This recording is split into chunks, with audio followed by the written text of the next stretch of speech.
અને હવે બનાસકાંઠાથી તસવીર આવી રહી છે તે આપને બતાવીએ। બનાસકાંઠામાં પણ વરસાદી માહોલ જામ્યો છે। ધાનેરામાં ધોધમાર વરસાદ પડ્યો। ધાનેરાની મુખ્ય બજારોમાં પાણી ભરાઈ ગયા છે। તસવીરોમાં જોઈ શકાય છે ધાનેરામાં ધોધમાર વરસાદને પગલે મુખ્ય બજારો મુખ્ય રસ્તાઓ જળમગ્ન બની ગયા છે અને લોકોને પણ હાલાકી પડી રહી છે। જોકે આ વરસાદથી વાતાવરણમાં ઠંડક ફેલાઈ છે અને ખેડૂત વર્ગમાં ખુશીની લહેર જોવા મળી રહી છે, પરંતુ જે નીચાણવાળા વિસ્તારો છે ત્યાં પાણી ભરાઈ જવાના કારણે અવરજવરમાં મુશ્કેલી પડી રહી છે। બનાસકાંઠાથી સંવાદદાતા કિશોર તુવર વધુ માહિતી સાથે જોડાયા છે। કિશોર, બનાસકાંઠામાં કયા કયા વિસ્તારોમાં હાલ વરસાદ છે? ચોક્કસથી પંકજ, આપણે જણાવ્યું કે હાલ ધાનેરા, દાંતીવાડા, થરાદ અને દાતા તેમજ લાખણી પંથકમાં વરસાદ ધીમી ધારે અત્યારે શરૂ થયો છે। વહેલી સવારથી લઈને અનેક વિસ્તારોની ધીમી ધારે વરસાદ શરૂ હતો, પરંતુ છેલ્લા 2 કલાકની અંદર ધાનેરામાં 18 mm જેટલો વરસાદ પડતા ધાનેરાના જે અનેક વિસ્તારો છે કે જ્યાં પાણી ભરાયા હતા, ધાનેરાની મુખ્ય બજારોમાં પાણી ભરાઈ જતા વાહન ચાલકોને તેમજ સ્થાનિક લોકોને મુશ્કેલીનો સામનો કરવો પડ્યો હતો। પરંતુ જે ધીમી ધારે વરસાદ વરસી રહ્યો છે તેને લઈને અત્યારે ખેડૂતોમાં ખુશીનો માહોલ છે અને ધીમી ધારે વરસાદ વરસતા સમગ્ર પંથકમાં પણ ઠંડક પ્રસરી છે। જી કિશોર, આભાર માહિતી આપવા માટે। તો સાબરકાંઠાથી મહત્વપૂર્ણ ખબર, હિંમતનગરના ગાંભોઈ પંથકમાં ધોધમાર વરસાદ। ગાંભોઈ, કરણપુર, કેસરપુરા, હમીરગઢ, રૂપાલ, રામપુર સહિતના ગ્રામ્ય વિસ્તારોમાં વરસાદ। વહેલી સવારથી જ જિલ્લાભરમાં ભારે વરસાદ નોંધાયો છે। નીચાણવાળા વિસ્તારોમાં વરસાદી પાણી ભરાઈ ગયા। વરસાદ બાદ વાતાવરણમાં ઠંડક ફેલાઈ ગઈ છે। વધુ માહિતી મેળવીએ સાબરકાંઠાથી સંવાદદાતા ઈશાન પરમાર જોડાયા છે। ઈશાન, સાબરકાંઠામાં કેવો વરસાદી માહોલ છે? પંકજ, ચોક્કસ કે સાબરકાંઠા જિલ્લામાં જ વહેલી સવારથી જ ઝરમર વરસાદ વરસી રહ્યો હતો, પરંતુ જે સાબરકાંઠા હિંમતનગર સહિતના જે ગ્રામ્ય વિસ્તારો છે, ગ્રામ્ય વિસ્તારો ગાંભોઈ પંથકના જે ગ્રામ્ય વિસ્તારો છે, આસપાસના જે ગ્રામ્ય વિસ્તારો છે, જે ગ્રામ્ય વિસ્તારમાં ક્યાંક ધોધમાર વરસાદ વરસ્યો હતો, જેના કારણે જે નેશનલ હાઈવે છે, નેશનલ હાઈવે બાજુ જે સર્વિસ રોડ આપવામાં આવેલા છે, સર્વિસ રોડ ધોવાઈ જવાના કારણે તૂટી ગયો હતો અને તેના કારણે વાહન ચાલકોને પરેશાનીનો સામનો કરવો પડી રહ્યો છે। આ ઉપરાંત હિંમતનગરની વાત કરીએ તો હિંમતનગરમાં મોતીપુરા સરકારી જીમ ચોકડી પાસે જે સર્વિસ રોડ આવેલા છે એ પણ તૂટી જવાના કારણે વાહન ચાલકોને ભારે મુશ્કેલીનો સામનો કરવો પડી રહ્યો છે। આ ધીમી ધારે વરસાદ વરસી રહ્યો છે તેના કારણે એક બાજુ ખેડૂતો માટે ફાયદાકારક છે, કારણ કે ખેડૂતોને નવા પાકનું વાવેતરની શરૂઆત કરવાની હતી અને જે વરસાદ પડી રહ્યો છે, વરસાદના કારણે ખેડૂતોનો પાકનું ઉત્પાદન પણ સારું મળે એવી શક્યતાઓ હાલ તો વર્તાઈ રહી છે। જી ઈશાન, આભાર માહિતી આપવા માટે। તો ઉત્તર ગુજરાતના 3 જિલ્લાઓની આ વાત આપણે જાણી। હવે દક્ષિણ ગુજરાત જઈએ। સુરતના કામરેજ 4 રસ્તા પાસે વિશાળકાય વટવૃક્ષ ધરાશાયી થઈ ગયું। કેનાલ રોડ પર શાકભાજી માર્કેટ નજીક વૃક્ષ ધરાશાયી થયું। વૃક્ષ પડી જતા થોડા સમય માટે અફરાતફરી મચી ગઈ। કામરેજ પોલીસ અને ફાયરની ટીમ ઘટના સ્થળે દોડી આવી। પોલીસ દ્વારા 108 પણ બોલાવાઈ। સદભાગ્યે કોઈ જાનહાનિ કે ઈજા થઈ નથી।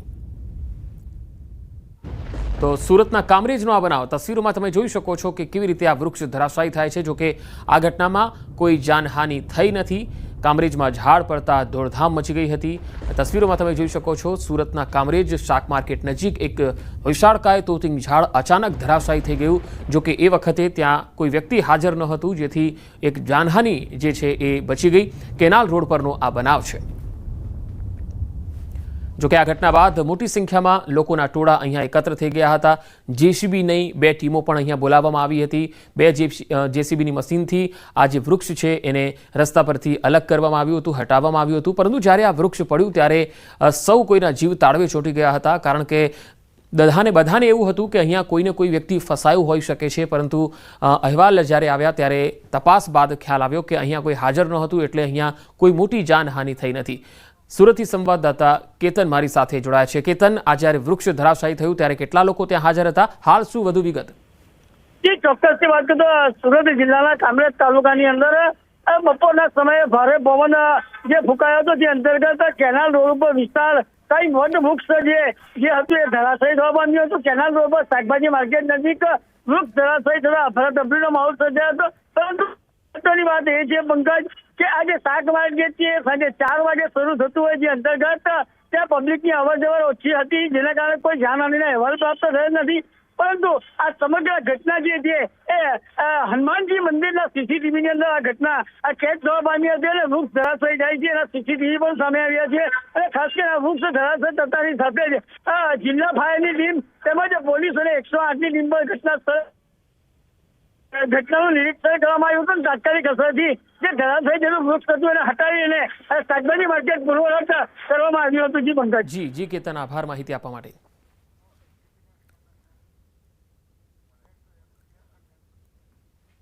મહેસાણામાં તરભ વાડીનાથ મંદિરમાં ચોરીનો બનાવ બન્યો. 75 થી 80 હજારની ચોરીની ફરિયાદ થઈ.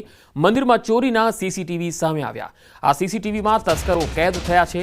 વિસનગર પોલીસે આ સમગ્ર મામલે તપાસ શરૂ કરી છે. તસવીરો આવી રહી છે મહેસાણાથી, તેમાં તમે જોઈ શકો છો ચોર પણ કેદ થયા છે. તરભ વાડીનાથ મંદિરમાં ચોરી કરતા તસ્કરો 75 થી 80 હજારની ચોરી કરી અને ફરાર થઈ ગયા હતા. આ ફરિયાદ બાદ હવે પોલીસ તપાસ કરી રહી છે. સીસીટીવીમાં તસ્કરો કેદ થયા છે. વિસનગર પોલીસ તપાસ કરી રહી છે. વધુ માહિતી સાથે સંવાદદાતા કેતન પટેલ મહેસાણાથી જોડાયા છે. કેતન, સીસીટીવીમાં તસ્કરો કેદ થયા છે, પોલીસને કોઈ સગડ મળી શક્યા છે આ તસ્કરોના? ચોક્કસથી પંકજ જણાવી દઉં કે વિસનગરના તરફ વાણીનાથ મંદિર ખાતે 75,000 થી લઈ 80,000 રૂપિયાની રોકડની જે ચોરી થઈ હોય તે ઘટના હોય છે તે સામે આવી છે.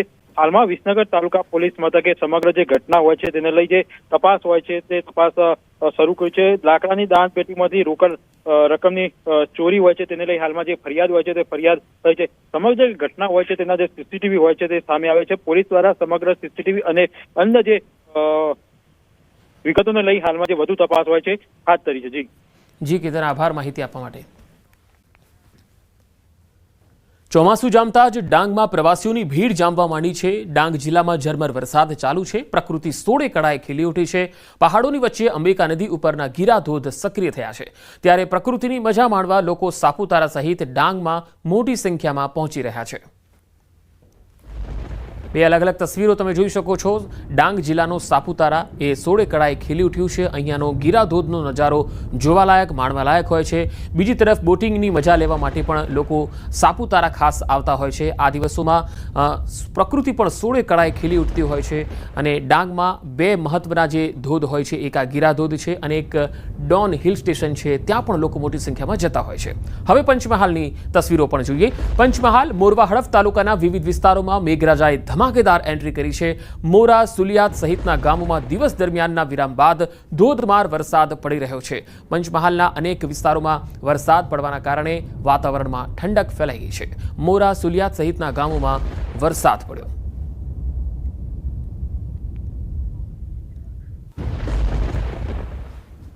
અમદાવાદમાં ચોમાસું આવતા જ તંત્રની પોલ ખુલ્લી પડી જતી હોય છે. ગોતાથી